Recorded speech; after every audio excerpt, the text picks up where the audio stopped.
Hi guys, and welcome to my review of the CKLVX D1. I apologize because I did a review a couple of days ago where I named the CKLVX D1 when it actually wasn't the correct, let's say, model name for it.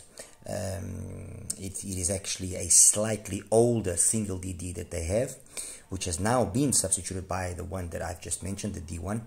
But in essence, it is very similar. There is very little difference with regards to sound, just a difference which is more centered around the actual physical shape of the IEM itself. Anyway, this is the box, and if you are savvy and you are a little bit more attentive to what I usually review and so on, you will see that this box is very similar to the box of the JUZEAR Clear.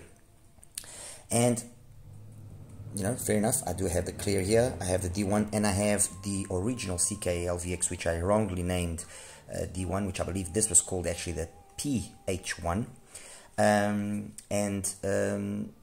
What am I saying by that? I'm saying that I am pretty sure that they all come from the same factory. And that also is confirmed by the fact that they all have a very similar sound. I'm kind of jumping ahead a little bit, but that's more or less what I wanted to put out there. Anyway, this is the box. Simple. You open it up. Open that up again. It's got some paperwork here about the actual IM. Very simple. Underneath there comes the case. Simple. I mean, there's really no frills when it comes to the box, the box and the whole unboxing experience. It's simple. It's straight to the point. Nothing, outrageous or special or anything unique. It brings these tips here, which are basically some very generic white on white and white on red, plus these foams over here. The case is a case like we saw on the original one, and again very much a generic type of case. What it does bring nice is the cable, which again further confirms my suspicion that this actually comes from the same factory as the JUZEAR Clear. The cable is a very nice cable. It is very much like the JUZEAR Clear cables the JUZEAR cables that we've seen, both used in the 41T and in the Clear and so on. 4.4 termination in this particular case.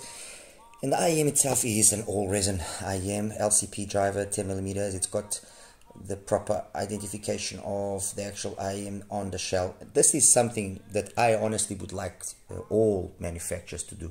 I really genuinely don't understand why some of the manufacturers just don't identify the IEMs.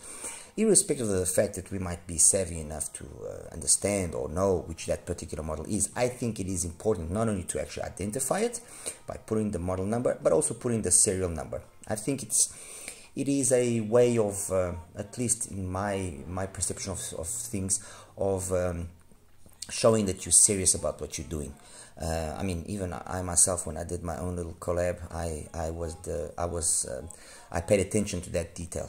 So anyway, the shell, like I was saying, it's a nice, although it's a kind of a generic looking shell. We've seen this shape and this design a few times before.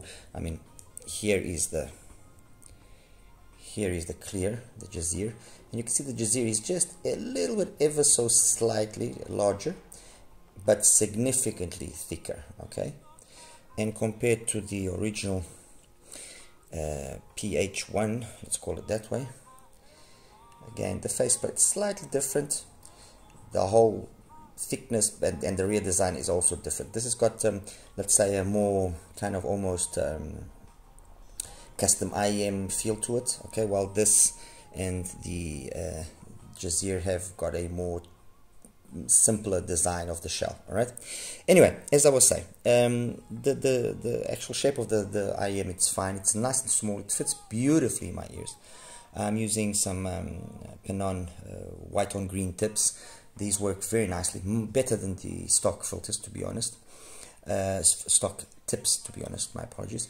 And as I mentioned, this is a single DD LCP driver inside that has been tuned in a very unusual manner, in that it doesn't follow no Harman tuning, but it's been tuned in a very much what you could consider a V signature with a very prominent bass. But because the quality of the driver is good and because the way they've tuned it is properly done, it sounds really nice. It's a very, very pleasant sounding IEM. Okay, so fit is fine ergonomically. It fits, you know, no issues there. It's got a nice weight, doesn't fatigue. The cable, as you can see, is fantastic as well. Points of improvement, I guess, you know, it would be nice if they actually would give you slightly better tips, because I did see an improvement with these tips over the stock tips that were provided. Other than that, I mean, the case is fine, so really nothing, you know, really nothing major to falter. Again, this is available for about $40 to $45 depending on where you get it. And this again brings me to another aspect which I just can't understand. If you actually buy it at, on the stores which I have always seen CKLVX products being available at, they usually have more sensible prices. On Taobao, they even are slightly cheaper. Okay, but then you have certain stores on AliExpress like CK Lewis, for example, the store known as CK Lewis, where they sell the CKLVX products for absolutely ridiculous prices. They double to triple the prices, and I don't understand why. Well, I'm calling them out. That's daylight robbery, my friends. That is daylight robbery. That is, you know, uncalled for. Anyway, that just tells you to be savvy, be attentive when you're looking for stuff. Don't just go for the first price that you see. Be smart. Anyway, that's done. Okay, so let's talk about the sound. And with regards to the sound, this is going to be an easy one. There's really not much more that I need to say besides the fact that the PH1 and the JUZEAR Clear are very similar in their way of presenting sound. And that means what? You've got a nice, thick, strong bass, great sub-bass extension, goes nicely into, it's got nice mid-bass, energy. Mids slightly recessed, especially the male vocals are slightly recessed, but nothing that's offensive. There's never really any major bleed that affects things. Female vocals are nicely done. You know, the pinna gain is a nice progressive pinna gain. It peaks past 3K, anywhere between 3 and 4K, depending on the models and on the tips that you use. It will slightly vary that peak a little bit. You can kind of almost shift that peak slightly.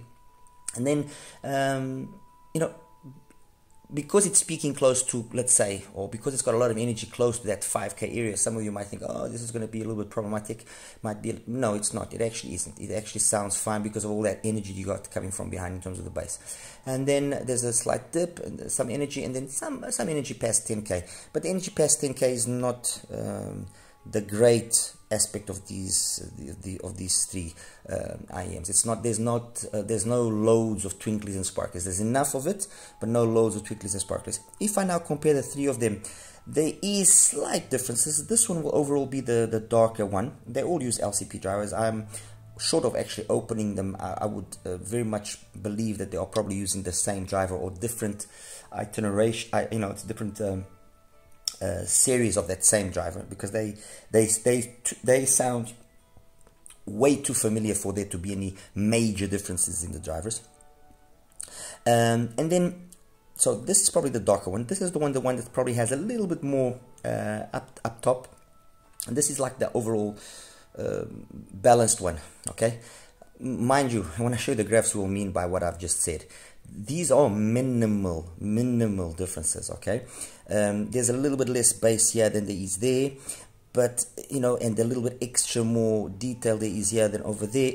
These are minimal things. I mean, we're talking things that, yes, you will pick up on it if it's a specific song that's, you know, you can pick up on it. Tequila Moon from Jessie J is one of the songs where you can pick up that. The Lady's Not Amused, again, is a song that you can pick up those differences that I'm talking about. Sea Smooth from George Benson, again. Even Money for Nothing from Dire Straits, you can pick up those differences, but it's not really huge dramatic differences. Okay, they all sound fantastic. This one, because it is no longer available, I'm actually gonna not even mention the price, and I'm just gonna leave it to these two. Like I said, this is available for about 40 to 45. This is about the same thing, so it will be down to what do you prefer. You know, sonically, you cannot go wrong with either one of them. You just can't. In terms of future models, you know, future customer backup or in you know, customer support in the case there is some problems. I think JUZEAR will probably be the wiser bet, besides the fact that they are also being sold by HIFIGO, and you know that HIFIGO, well, at least I myself have nothing to say negative about HIFIGO. They've always been there for me, so you know, if there is any issue, I'm sure that they will you know, in a timely manner attend to it and resolve it. While with CKLVX you'll be dealing with an AliExpress store. You might get lucky, you might not get lucky, and that's it. Anyway, guys, it's like I said, this is going to be a really simple one. There's nothing really too complicated. It's a great IM, very nice. Another obscure brand that comes across. I'm trying to see if I can get my hands on their OnePlus 4. If I do get their OnePlus 4, I'll definitely also review it. And that's it. All right, I'll show you another graphs and we'll wrap it up. Thank you. Take care.